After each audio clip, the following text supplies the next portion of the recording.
அங்க வந்து கிட்டத்தட்ட ஒரு 100க்கும் மேற்பட்ட காய்கறி இங்க நம்ம காட்சியும் படுத்திருக்கு. பிளஸ் அதே மாதிரி விதைகளை நம்ம விற்பனை பண்ணிட்டு நம்ம விதைகளை விற்பனை பண்றதுல நம்ம கிட்ட என்னென்ன இருக்குன்னா, தக்காளியில வந்து ஒரு 20 ரகம் இருக்கு, கத்திரிக்காயில ஒரு 20 ரகம், மிளகால ஒரு 8 ரகம் இருக்கு, பூசணிக்காயில 4 ரகம், சுரைக்காயில ஒரு 12 ரகம், அது மாதிரி கிட்டத்தட்ட 100க்கும் மேற்பட்ட காய்கறி விதைகளை நம்ம கொடுத்துருக்கோம்.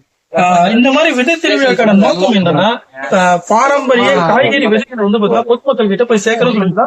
ஒரு விதை திருவிழா தமிழ்நாடு முழுவதுமே நடக்குது. நம்ம தமிழ்நாடு முழுவதுமே போயிட்டு நம்ம விதைகளையும் விற்பனையும் விதை பகிர்வோம், காட்சியும் நம்ம பார்த்துட்டு வந்துடுறோம். அது மட்டும் இல்லாம மக்களுடைய தேவைகள் வந்து நாட்டு விதைகள் ரொம்ப அதிகமா இருக்கு. ஏன்னா ஆரோக்கியத்தை நோக்கி போயிட்டு இருக்காங்க. அதனால வந்து பாத்தீங்கன்னா ஆரோக்கியமான உணவு வேணும், அதுக்கு முக்கியமா விதைகள் வேணும் சொல்லிட்டு இந்த மாதிரி விதை திருவிழா நிறைய பேர் கலந்துக்கிறாங்க.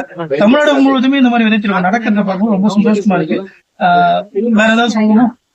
இப்ப இந்த விதைகள் வந்து என்னென்ன சீசன்ல போடலாம், எப்போ? இங்க நம்ம முக்கியமா நாட்டு காய்கறி விதைகள் போது என்னன்னா எல்லாமே பட்டம் தான். பட்டம் தவிர நீங்க எந்த விதைகள் போட்டாலுமே சரியா முளைக்காது, அப்படின்னா சரியா காய்ப்பு இருக்காது. அதனால பாரம்பரிய ரகங்கள் எல்லாமே வந்து பாத்தீங்கன்னா சரியான பட்டம் தான் போட்டோம். நம்ம 3 பட்டத்துல வந்து போடுவாங்க. ஒண்ணு வந்து பாத்தீங்கன்னா ஆடி பட்டத்துல போடுவாங்க, கார்த்திகை பட்டத்துல போடுவாங்க, அப்புறம் தை பட்டத்துல போடுவாங்க. இந்த 3 பட்டத்துல போடுவாங்க. கிழங்கு வந்து பாத்தீங்கன்னா சித்திரை வைகாசியில மட்டும் தான் கிழங்கு போடுவாங்க.